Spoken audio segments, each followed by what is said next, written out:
বিক্ষিপ্ত ঘটনাৰ মাজেৰে দেওবাৰে সম্পন্ন হ'ল পৌৰসভা নিৰ্বাচন 24খনকৈ জিলাৰ 80খনকৈ পৌৰসভাৰ বাবে অনুষ্ঠিত হয় ভোটগ্ৰহণ 977টা ৱাৰ্ডৰ ভিতৰত 60টাকৈ ৱাৰ্ডৰ বিনা প্ৰতিদ্বন্দ্বিতাৰে জয়ী হয় বিজেপি পৌৰসভা নিৰ্বাচনত 2532 গৰাকী প্ৰাৰ্থীয়ে প্ৰতিদ্বন্দ্বিতা আগবঢ়াইছে বিজেপিৰ সৰ্বাধিক 825 জন কংগ্ৰেছৰ 705 গৰাকী প্ৰাৰ্থীয়ে প্ৰতিদ্বন্দ্বিতা কৰিছে এজিপিৰ 243 জন প্ৰাৰ্থীয়ে প্ৰতিদ্বন্দ্বিতা কৰিছে পৌৰসভা নিৰ্বাচনৰ সৰ্বমুঠ ভোটাৰ সংখ্যা হৈছে 16,73,899 গৰাকী প্ৰথমবাৰৰ বাবে পৌৰসভাত ইভিএম ব্যৱহাৰ কৰা হয় ইফালে ৰাজ্যত পৌৰসভা নিৰ্বাচনৰ ভোটদানৰ হাৰ হৈছে 70% নাৰায়ণপুৰত সৰ্বাধিক ভোটদানৰ হাৰ হ'ল 83%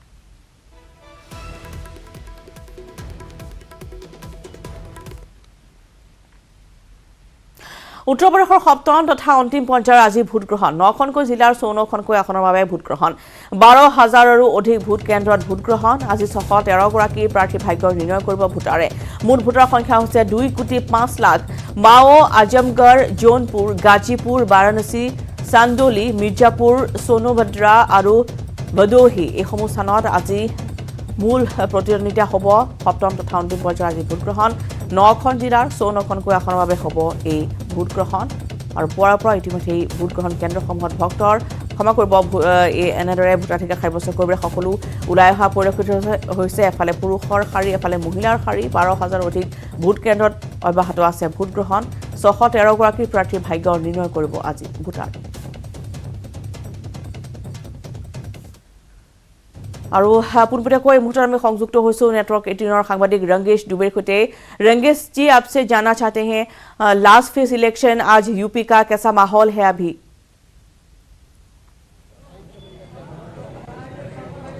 देखिए बता दें कि सुबह 7 बजे से यहाँ मतदान शुरू हो गया है और आप देख सकते पीछे की दूर पे बूथ बना हुआ है और यहाँ पे मतदाताओं की अच्छी खासी कतार लगी हुई है लोग उत्साह से मतदान करने जा रहे हैं और 9 बजे तक हम आपको बता दें कि लगभग 11% से ज़्यादा मतदान हो चुका है जी और लोगों के बीच कैसी उम्मीदें हैं क्या बोलना चाहेंगे लोग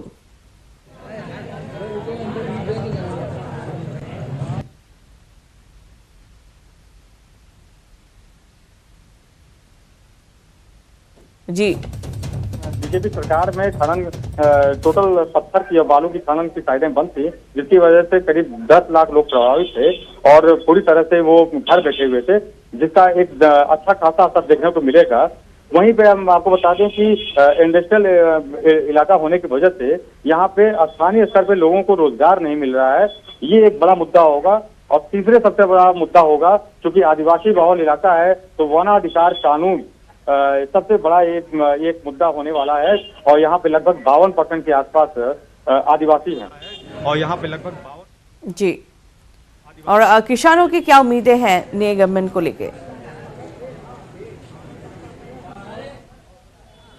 देखिए क्योंकि ये पत्थर वाला इलाका है और पहाड़ और उससे घिरा हुआ है तो बहुत किसानी का तो मुद्दा यहाँ पे नहीं है क्योंकि कुछ इलाके हैं ऊपर के जो पठार के जहाँ पे थोड़ा बहुत किसान है लेकिन किसानों का सबसे मुख्य मुद्दा यहाँ पे सिंचाई को लेके होता है और दूसरा उनकी धान की खरीद दलालों से होती है या गेहूं की खरीद दलालों से होती है जिसको लेकर किसान काफ़ी परेशान होते हैं और सरकार इस पर कोई अंकुश नहीं लगा पाती इसलिए किसानों का सबसे बड़ा मुद्दा यहाँ पे सिंचाई होने वाला है क्योंकि पथरीली इलाका है यहाँ पे सिंचाई की व्यवस्था नहीं है लोग भगवान के भरोसे हैं तो ये सबसे बड़ा मुद्दा किसानों का एक होने वाला है जी और कितना परसेंटेज मतदान हो गया अब तक देखिए बता दें कि लगभग 11% के ऊपर मतदान यहाँ पे हो चुका है सुबह 9 बजे तक की मैं बात बता रहा हूँ आपको 11% मतदान हो चुका है हालांकि यहाँ पे मतदान का जो प्रतिशत होता है वो आदिवासी बहुल इलाकों में होता है शहरों में यहाँ पे 32, 35 और 40 के आसपास ही रह पाता है इसलिए गांव को लेकर यहाँ जोड़ा जाए तो 60 और 62 के आसपास मतदान यहाँ पे हो जाता है और महिला पुरुष दोनों मिलजुल के आए हैं मतदान के लिए हाँ, महिला पुरुष दोनों अपने मताधिकार का प्रयोग कर रहे हैं और बड़ी संख्या में महिलाएं निकल रही हैं। पुरुषों से कहीं ज़्यादा महिलाओं में उत्साह देखने को मिल रहा है और महिलाएं मताधिकार का प्रयोग कर रही हैं, क्योंकि उनके महिला सुरक्षा और महिलाओं में रोजगार और घर में जो गृहिणी हैं वो घर से कैसे अपने आप को रोजगार आगे बढ़ाएं, ये एक बहुत बड़ा मुद्दा होने वाला है। क्योंकि महिलाओं का यहाँ पे सबसे बड़ा एक मुद्दा होने वाला है कि उनकी सुरक्षा को लेकर एक सबसे बड़ा मुद्दा महिलाओं में हावी देखने को मिल रहा है। जी शुक्रिया रंगेश दुबे। उत्तर प्रदेशर या নিৰ্বাচনৰ খবৰ তেওঁ ইতিমধ্যে জনাইছে আৰু ইতিমধ্যে উল্লেখ কৰিছে যে মহিলা পুৰুষ সকলো আহিছে। মহিলাৰ শাৰী বেছিকৈ দেখিবলৈ পোৱা গৈছে, যিহেতু তেওঁলোকৰ সুৰক্ষাৰ কথা আহি পৰিছে। গতিকে মহিলাসকলৰ সুৰক্ষাৰ বাবে তেওঁলোক এনেদৰে আগবাঢ়ি আহিছে আৰু ইতিমধ্যে 11% ভোটদান সম্পন্ন হৈছে পুৱা 9 বজালৈকে। কথা তেওঁ ইতিমধ্যে উল্লেখ কৰিছে আৰু 9খনকৈ জিলাৰ মুঠ 54খনকৈ আসনৰ বাবে আজি ভোটগ্ৰহণ আৰম্ভ হৈছে পুৱা 7 বজাৰ পৰা। সমান্তৰালভাৱে আমি জনাইছোঁ যে 12,000ৰো অধিক ভোট কেন্দ্ৰত ভোটগ্ৰহণ আজি 613গৰাকী প্ৰাৰ্থীৰ ভাগ্য নিৰ্ণয় কৰিব ভোটাৰসকলে। আৰু বিশেষকৈ আদিবাসী লোকসকল থকা এইসমূহ স্থানত আজি এনেদৰে ভোটগ্ৰহণ প্ৰক্ৰিয়া আৰম্ভ হৈছে আৰু বিশেষকৈ পুৰুষতকৈ মহিলাৰ শাৰী দীঘলীয়া শাৰী দেখিবলৈ পোৱা গৈছে ভোট কেন্দ্ৰত।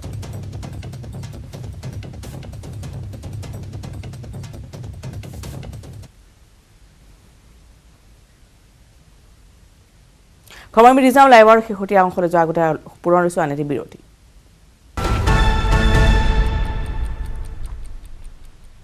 উভতি আছোঁ বাতৰি শেষ অংশলৈ। শোণিতপুৰৰ শিঙৰি সংৰক্ষিত বনাঞ্চলৰ দাঁতিকাষৰীয়া ধীৰাই মাজুলী অঞ্চলত এমাহ ধৰি সন্ত্ৰাস অব্যাহত ৰাখিছে এটা ঢেকীয়াপতীয়া বাঘে। ওৰাং ৰাষ্ট্ৰীয় উদ্যানৰ পৰা ওলাই অহা এটা ঢেকীয়াপতীয়া বাঘে ত্ৰাসৰ সৃষ্টি কৰিছে অঞ্চলটোত। ইতিমধ্যে বাঘটোৱে অঞ্চলটোত 30 আৰু অধিক পশুধন নিধন কৰা বুলি স্থানীয় লোকসকলে জানিবলৈ দিয়ে। স্থানীয় ৰাইজে বন বিভাগক বাৰম্বাৰ জনোৱাৰ পিছতো বন বিভাগে আজিলৈকে বাঘটো পিঞ্জৰাবদ্ধ কৰিবলৈ কোনো ব্যৱস্থা গ্ৰহণ কৰা নাই। ঠায়ে ঠায়ে বেনাৰ পোষ্টাৰ আঁৰিয়েই দায়িত্ব সামৰিছে বন বিভাগে। বাঘটো পিঞ্জৰাবদ্ধ কৰিবলৈ বাৰম্বাৰ দাবী জনাই অহাৰ পিছতো বন বিভাগে বিশেষ পদক্ষেপ গ্ৰহণ নকৰাত ক্ষোভিত হৈ পৰিছে স্থানীয় লোকসকল।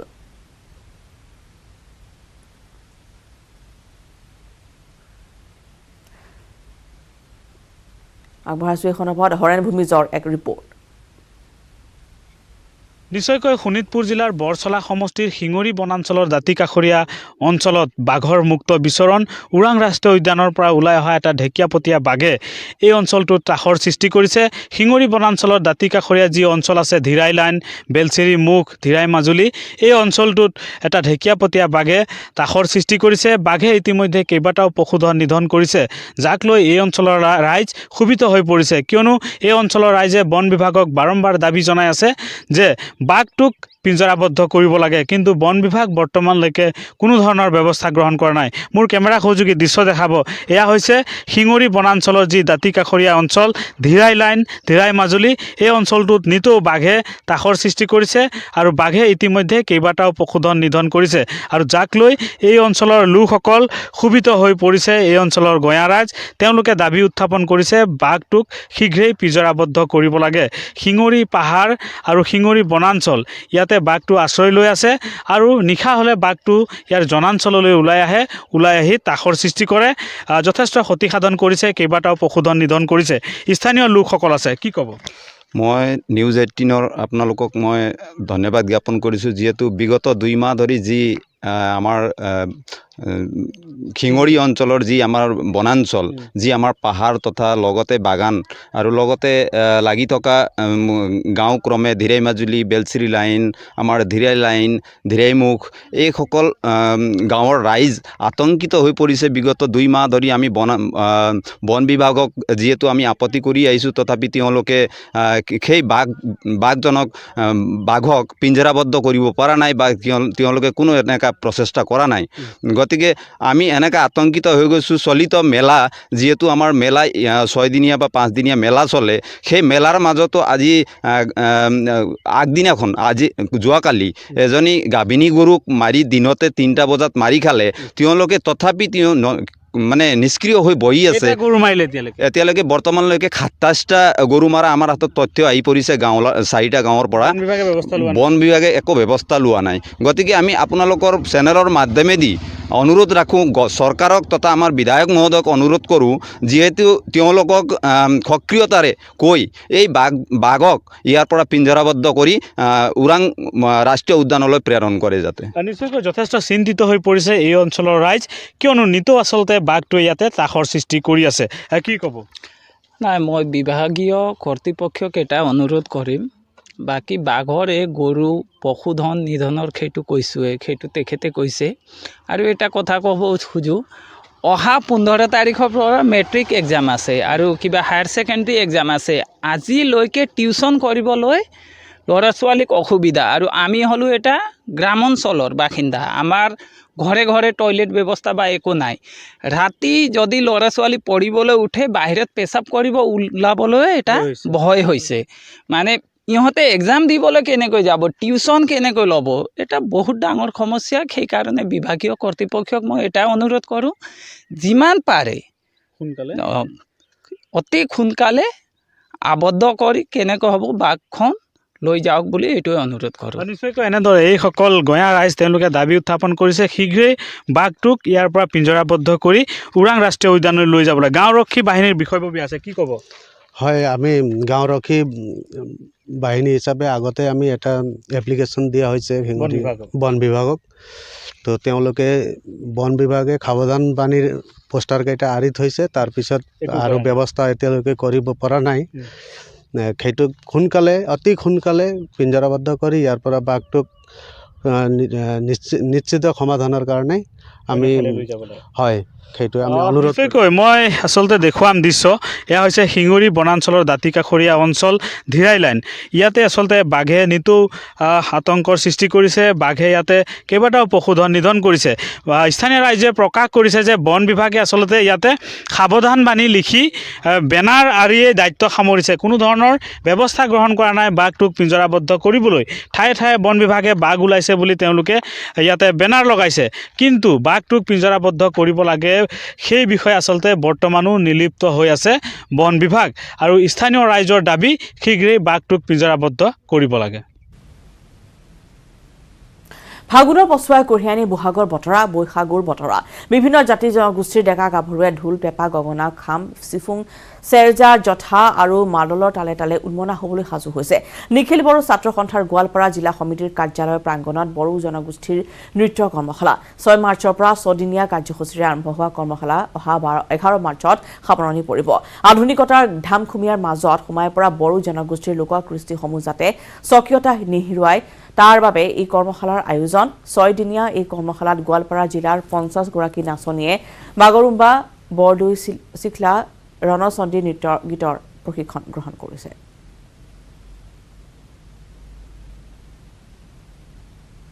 সকলোৱে জানো ফাগুনৰ পছুৱাই বসন্তৰ বতৰালৈ আহে, বহাগৰ বতৰালৈ আহে, আৰু বহাগ বুলি ক'লেই আচলতে দেখিবলৈ পোৱা যায় বিহু।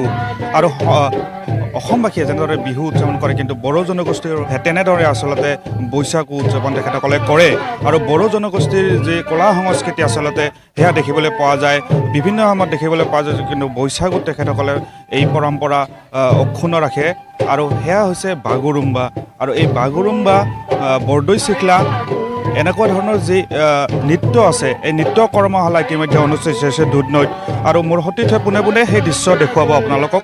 এই দৃশ্য দেখুৱাই যাবৰ কাৰণে মই অনুৰোধ জনাইছোঁ। আৰু এনেধৰণে 6 তাৰিখৰ পৰা 6 মাৰ্চৰ পৰা 11 মাৰ্চলৈ 6 দিনীয়া কাৰ্যসূচীৰে এই কৰ্মশালা অনুষ্ঠিত কৰিছে। আৰু বড়ো জনগোষ্ঠীৰ যি সংস্কৃতি সেইবোৰ সংৰক্ষণ কৰাৰ উদ্দেশ্যে, নৱপ্ৰজন্মক চিনাকি কৰি দিয়াৰ উদ্দেশ্যে এই কৰ্মশালাখন তেখেতসকলে অনুষ্ঠিত কৰিছে।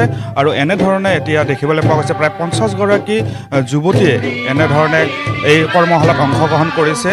আৰু খাম চিফুঙৰ যি শব্দত ৰজন জনাই উঠিছে। আচলতে মই পুনৰবাৰ ক'ম যে ফাগুনৰ পছুৱাই বসন্তৰ বতৰালৈ কঢ়িয়াই লৈ আহে, বহাগৰ বতৰা কঢ়িয়াই লৈ আহে। তেনেধৰণে আমি যদি বড়ো জনগোষ্ঠীৰ ফালৰ পৰা চাওঁ, তেতিয়াহ'লে বৈশাগুৰ বতৰা কঢ়িয়াই লৈ আহে এই ফাগুনে। আৰু এই ফাগুনৰ শেষ সময়তে দেখিবলৈ পোৱা গৈছে এনেধৰণে এতিয়া যি কৰ্মশালা অনুষ্ঠিত কৰিছে। আৰু ইয়াতে মই পুনৰবাৰ ক'ম যে 50 গৰাকী যুৱতী অংশগ্ৰহণ কৰিছে।